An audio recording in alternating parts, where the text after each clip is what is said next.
सुस्वागतम दोस्तों। जैसे कि थंबनेल में आप देख पा रहे हो, सिविल सर्विस एग्जामिनेशन में मिनिमम कितना मार्क लाना होता है।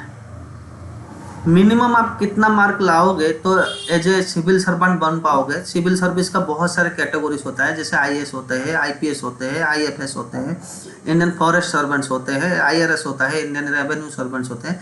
तो इस तरह का बहुत सारे हैं, पर मिनिमम आप कितना मार्क लाओगे तो आप कोई ना कोई जैसे कि लास्ट कैटेगरी तक भी आ सकते हो। तो आपको थंबनेल देख के आपको पता चल जाता होगा। तो आज हम देखेंगे कि एक जो सिविल सर्विस है वो कितना स्टेप में होता है, क्योंकि सिविल सर्विस हमारा देश का सबसे बड़ा एग्जाम होता है। तो बाकी सब एग्जाम से इसका जो प्रक्रिया है वो कठिन से लेके कठिनतम होता है। मतलब कठिनतर और कठिनतम, मतलब कठिनतम होता है। आप दूसरे एग्जाम के साथ कंपेयर करोगे, ये आपको जो सिविल सर्विस है आपको दो स्टेट का भी होता है और आज यूपीएससी मतलब जैसे कि यूनियन का भी होता है।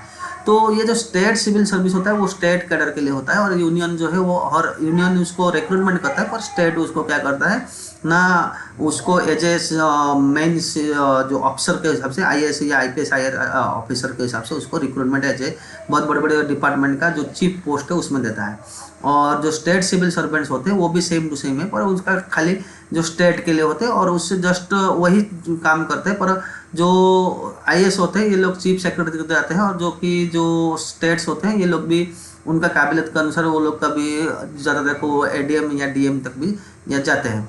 तो अब वो बात अलग है, पर आपको अभी इस थंबनेल के अनुसार जानना है मिनिमम कितना मार्क लाना है। तो ये सिविल सर्विस एग्जाम है, मेनली 3 स्टेप में होता है। तो आप जैसे देख रहे हो स्क्रीन के ऊपर, ये आपको अभी समझना थोड़ा बहुत, अगर आप नया हो तो समझना थोड़ा बहुत आपके लिए मुश्किल होगा, पर हम थोड़ा उसको और अच्छे से क्लियर से मैं समझा दूँ। आप इधर देख रहे हो 3 स्टेप आपको दिखाई दे रहा है। एक होता है सीएस यानी कि सिविल सर्विस प्रीलिम, जैसे आप देख रहे हो यहाँ पे कि सिविल सर्विस प्रीलिम लिखा हुआ है। मैं आपको सिविल सर्विस प्रीलिम, और एक होता है सिविल सर्विस मेन, और एक होता है सिविल सर्विस फाइनल। आप देख रहे हो तो यहाँ पर सिविल सर्विस प्रीलिम है, आपने देखा। फिर ये एग्जाम का जो टाइप है 3 स्टेप में होता है, 1 स्टेप प्रीलिम, 2 स्टेप है सीएस मेन, 3 स्टेप है आपको जो फाइनल मार्क आता है और इंटरव्यू को मिला के। तो आपका जो यहाँ पर देखोगे जनरल के लिए कुछ अलग मार्क लाना होता है, क्योंकि ये कैटेगरी वाइज है, क्योंकि हमारा जो देश है वो डाइवर्सिटी है। तो डाइवर्सिटी के अनुसार, विभिन्नता के अनुसार बहुत सारे कैटेगरी के लोग रहने के कारण और उनका जो इनकम को लेके या इनका जो अचीवमेंट को इनकम या इनका जो क्या बोलते हैं कैटेगरी के अनुसार उन लोगों का कितना सर्विस उनको मिलना चाहिए जो कमीशन से आता है। तो उन्होंने बता दिया कि ये कैटेगरी को जो सर्विस के लिए रिजर्वेशन उतना मिलना चाहिए ताकि वो मेन स्ट्रीम के साथ बराबर हो पाए। तो इसके लिए आप देखोगे तो आपको ईडब्ल्यूएस में और आपने ओबीसी, एससी, एसटी, पीडब्ल्यूडी मतलब फिजिकल वीकर सेक्शंस होते हैं, उनका 4 सेक्शन होता है कि कोई आई में होता है, कोई आपका ऑर्थोपेडिक यानी कि हाथ पैर में लिम्स में होता है। तो इस तरह का आता है। तो अभी हम ज़्यादातर हमारा जो स्टूडेंट्स होते हैं वो जनरल या ईडब्ल्यूएस या ओबीसी या एससी एसटी में आते हैं। तो अभी हम देखेंगे, तो एक्चुअली अभी हम देखेंगे कि कितना मार्क मिनिमम लाना हो। देखो आपका मैं बोलूँ प्रीलिम में आपको ये 2022 का है, तो हम 2021 का भी देखेंगे, कंपेयर करेंगे, लगभग सेम आता है। तो 2022 में अगर आप देखोगे ना तो आपका प्रीलिम में आपको 88.22 मार्क लाना पड़ेगा। कितना मार्क में से ना, कौन सा पेपर, देखो मैं आपको बोल दूँ, आपका होता है actually GS paper 1, GS paper 2। पर जो जीएस पेपर 1 है ना, ये जो मार्क आप देख रहे हो ना, ये जीएस पेपर 1 का मार्क है, और इसमें आपको 100 क्वेश्चन आ जाएगा, और ये 100 क्वेश्चन का 2 मार्क के हिसाब से 2 मार्क के हिसाब से आपको 200 मार्क होता है। तो ये 200 मार्क आपको लाना है। तो अगर आपको 200 मार्क होता है, उसमें से आपको जो भी मार्क लाओगे वो 88.22 मार्क से ज़्यादा होगा तो आप मेंस के लिए आ पाओगे, अदरवाइज आपको मेंस के लिए बैठने का मौका या आपको एडमिट कार्ड नहीं आएगा। तो आप ये समझ गए। तो उसके बाद अगर हम देखेंगे कि अगर आप बोलोगे सर जीएस पेपर 2 का ना, जीएस पेपर 2 को सी सेट भी बोलते हैं। सी सेट यानी कि आपको जनरल नॉलेज, मैथमेटिक्स, रीजनिंग ये सब आएगा, और आपको यहाँ पर आपको ओनली 33% मार्क लाना है। मतलब सी सेट का जो भी जितना मान लो कि आपका सी सेट का भी 100 क्वेश्चन है और इसका भी 2 मार्क के हिसाब से 200 मार्क है, माइनस मार्किंग है, तो माइनस मार्क कटने के बाद आपको 33% मतलब होता है आपको 66 से ऑफ मार्क लाना है आपका माइनस मार्क कटने के बाद। अगर आपका फाइनल 66 से ऑफ मार्क लाओगे और जीएस पेपर में आप 88.22 मार्क से ज़्यादा मार्क लाओगे तो ही आप क्या होगे मेंस के लिए आएगा। पर ये आपको मैं बोल दूँ, आप ये ध्यान रखना है खास करके प्रीलिम का मार्क आपका जुड़ता नहीं है। जो 960 मार्क है इसमें ये 88.22 मार्क नहीं है। अगर पॉइंट के बाद इतना आता है तो इधर देखो ना, पॉइंट कुछ आता नहीं है, दैट मीन्स आप समझ भी लोगे कि ऐसे ही देखा जाए तो यहाँ पर कोई ऐसा नहीं है। तो मैं पहले स्क्रीन को आपका क्लियर कर देता हूँ ताकि आपको और अच्छे समझा पाऊँ और आप समझ में आ जाएगा। तो आपको याद रखना है जीएस पेपर 1 में ही आपको ज़्यादा मार्क स्कोर करना है और जीएस पेपर 2 में ओनली आपको पासिंग मार्क लाने के लिए कोशिश करना है, और या उससे ज़्यादा अच्छा हो तो अच्छा है। तो अगर हम देखेंगे मेंस में, आप मेन में देखोगे कि सर आप पूछोगे सर मेंस में कितना मार्क लाना चाहिए ना। मेंस में देखो, आपको मैं बोलूँ कि आप मेंस में कितना पेपर्स आता है। देखो मेंस में ऐसे 1 पेपर और GS1 2 पेपर, GS2 3 पेपर और GS3 4 पेपर और GS5 जो है वो 5वां नंबर पेपर और ऑप्शनल जो है वो 6 पेपर और ऑप्शनल 2 है वो 7 पेपर।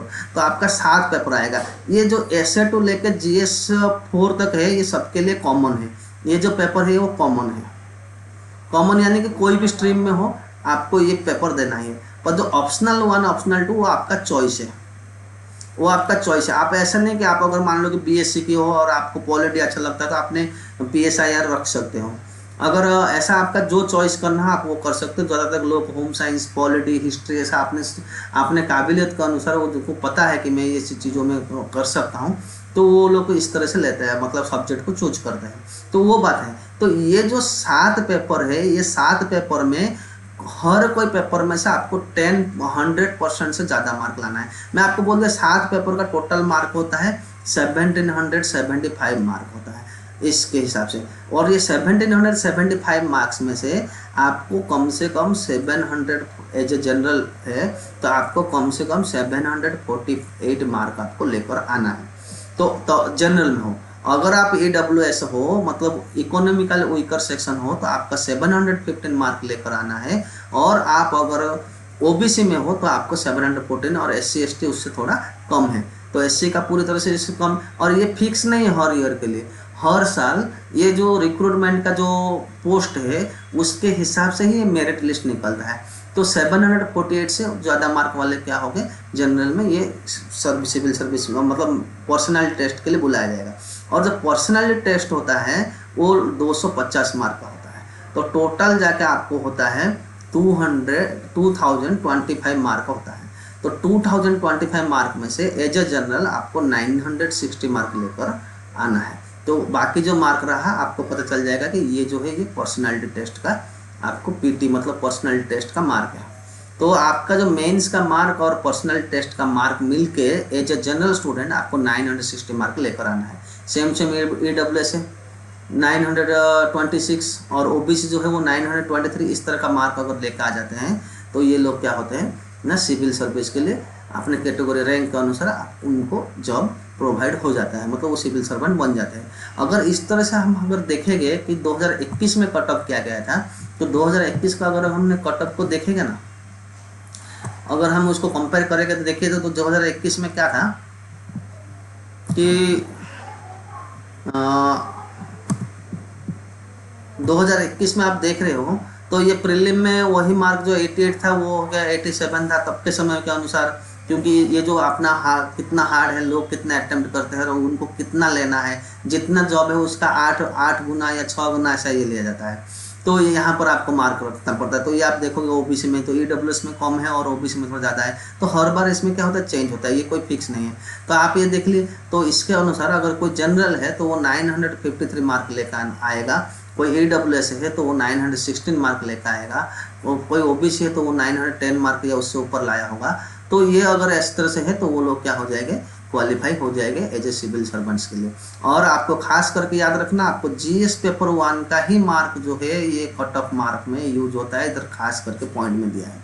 और जीएस पेपर 2 जो है प्रीलिम में, उसका 33% मार्क आपको लाना ही होगा। अगर मानो कि आपने जीएस पेपर 1 में आप क्वालिफाई कर लिए, पर आपने जीएस पेपर 2 में 33% या 200 से आपको 66 मार्क नहीं आया, तो दैट मीन्स आपको ये मेन के लिए नहीं बुलाया जाएगा। आपको दोनों होना चाहिए, मतलब जीएस पेपर 1 में cut off mark clear plus GS paper 2 में आपको जो 33% मार्क है उससे ऊपर। अगर मानो कि आपने ये जो 7 पेपर है, ये 7 पेपर में से कोई भी एक पेपर में आप 10% या उससे कम मार्क लेकर आए, 10% से कम मार्क मतलब लेस देन 10% मार्क आपने लेकर आएंगे, तो दैट मीन्स 250 का 10% कितना होता है ना, आपका 25 मार्क। अगर कोई भी सब्जेक्ट में आपने 25 मार्क से कम मार्क लेकर आए, तो आप भले सब में पास हो, आपका ये जो मेंस के लिए आप मार्क उससे भी ज़्यादा मार्क हो, तभी भी आपको क्या है सिलेक्शन नहीं होगा।